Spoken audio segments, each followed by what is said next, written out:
They say family is everything. But what if family is the very thing that's breaking you? Rumi, the wise poet of the soul, didn't just teach love and peace. He warned us some behavior, even from family, must never be accepted, because love without respect is not love, and loyalty without boundaries is not loyalty. Here are 5 things you should never tolerate, not even from your closest blood, according to Rumi.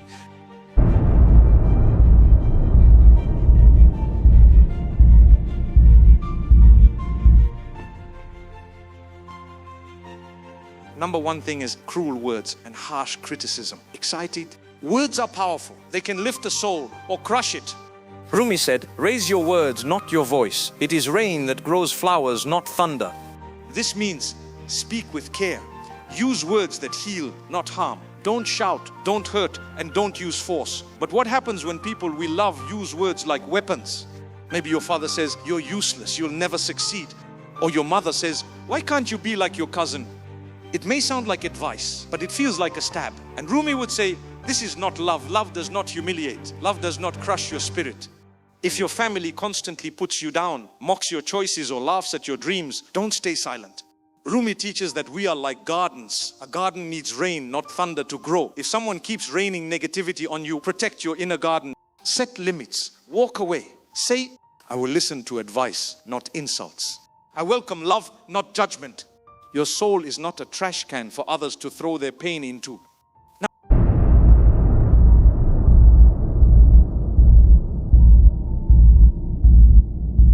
Number 2 thing is betrayal and broken trust. Trust is the foundation of any relationship, especially with family. We trust them with our secrets, our weaknesses, and our dreams. But what if they betray that trust? Maybe your brother tells others your private struggles. Maybe a cousin takes advantage of your kindness. Maybe a parent promises help but disappears when you need them most. Rumi said, trust means you're ready to risk what you have now. Yes, trust opens the heart. But when that trust is broken, especially by family, it cuts deep because they were meant to protect us. Rumi also reminds us forgiveness is beautiful, but not when it becomes self-destruction. If someone keeps betraying you, forgiveness doesn't mean giving them more chances to hurt you. You can forgive and still say, "I no longer trust you with this part of me." Trust is like glass. You can try to fix it, but if it keeps breaking, it's time to stop handing it over. Set your boundaries. Say, "I still care about you, but I won't let you keep wounding me." Rumi teaches wisdom is knowing when to open your heart and when to guard it.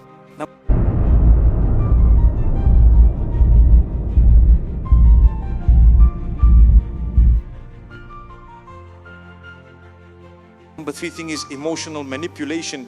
Sometimes pain doesn't come from loud words, but from silent control. Guilt, fear, obligation. These are the invisible tools of manipulation. You may hear things like, "After all I've done for you, this is how you treat me. If you loved me, you'd do this for me. You always make me feel like a bad parent." These words don't come from love, they come from control. Rumi warned us, don't be satisfied with stories, how things have gone with others. This means don't get stuck in someone else's story. Don't let others write your script. Manipulators want to trap you in a story where you're always guilty, where your needs don't matter. But Rumi says, true love gives space, not pressure. If your family uses guilt to control you, if they make you feel bad for having your own path, then it's time to cut those strings, not with hate, but with clarity. Say, "Sat, I love you, but I also love myself. I can support you, but I won't lose myself." Be loyal to your soul first.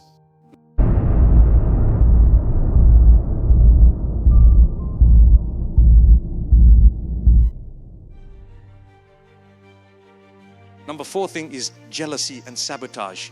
Jealousy from strangers hurts, but from family, it hits differently. You tell them good news, they roll their eyes. You succeed, they say it's just luck. You try something bold, they warn, it won't work. Why? Because your growth makes them feel small. Rumi said, be grateful for whoever comes, because each has been sent as a guide. Some people teach us love, others teach us what to guard against. Jealousy in family can be silent. The fake smile when you shine. The cold silence after your success. Sometimes it becomes sabotage. Sharing your failures, giving bad advice dressed as care.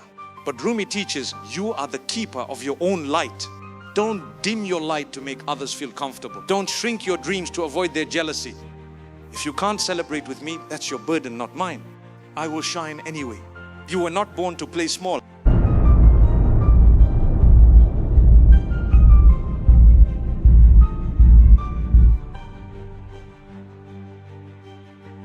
Number 5 thing is disrespect for personal boundary.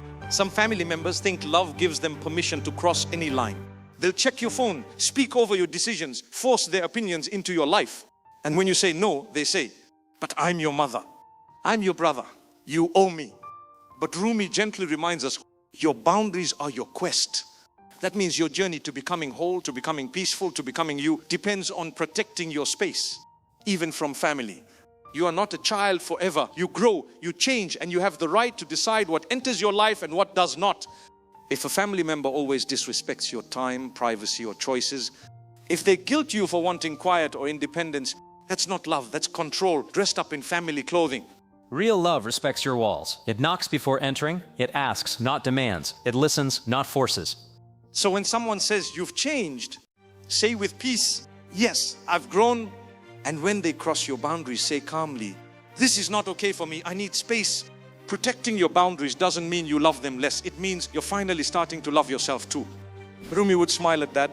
The deeper message, Rumi's spiritual warnings, spiritual warning. Let's pause, because these 5 things, they're not just about emotions. They're about protecting your soul. Rumi didn't speak from ego, he spoke from spirit. He believed every hurt you accept without awareness becomes a wall between you and God. Why? Because the soul is delicate. And when it's buried under guilt, shame, pain, and silence, it can't hear the whisper of the divine. That's why Rumi's message is fierce, even when gentle. He wants you to know your peace matters, your light matters, your truth matters. Even if the person hurting you shares your last name, he's not telling you to abandon your family. He's saying, don't abandon yourself in the name of family, because the real test is not how much you tolerate, but how much you protect your soul so it can grow. The soul deserves peace, not just survival. Let's be real. Many of us were raised to stay silent. Don't talk back. Family is everything. You have to forgive, always. Yes, forgiveness is beautiful. But tolerating abuse is not forgiveness, it's self-destruction. Rumi would never say, stay in pain and call it patience. He would say, don't get lost in your pain. Know that one day your pain will become your cure. That cure begins when you stop calling pain family duty, when you stop normalizing what hurts you, and when you choose love with wisdom. So what should you do? Let's make it simple. Speak up when someone uses cruel words. Walk away when trust is broken repeatedly. Set limits when faced with emotional manipulation. Celebrate your wins even if jealousy fills the room. Guard your boundaries like your home. You are allowed to love your family deeply and still say, this part is not okay for me. You can care without being controlled. You can give without being used. You can forgive without staying in harm's way. Rumi's final whisper to your heart. If Rumi could whisper to your heart right now, maybe he'd say, you are not meant to be a prisoner of pain, even if it wears the face of family. You are here to rise, to love, and to be free. So draw your line in the sand, not out of anger, but out of deep care for your soul. And then he'd smile softly and remind you, the wound is the place where the light enters you, so don't fear the pain. Use it. Let it guide you back to your strength. Let it teach you what you will no longer accept. Let it open the door to peace. Final words. Family is a sacred bond, but even sacred things need honest care. Rumi never told us to hate, but he taught us not to tolerate what kills the light within us. So today, take this message seriously, because your soul is not here to shrink. It is here to bloom. Say it with me. I choose love with respect. I choose connection with honesty. I choose peace with boundaries. I choose my soul's freedom. Because in the end, your soul deserves peace. Rumi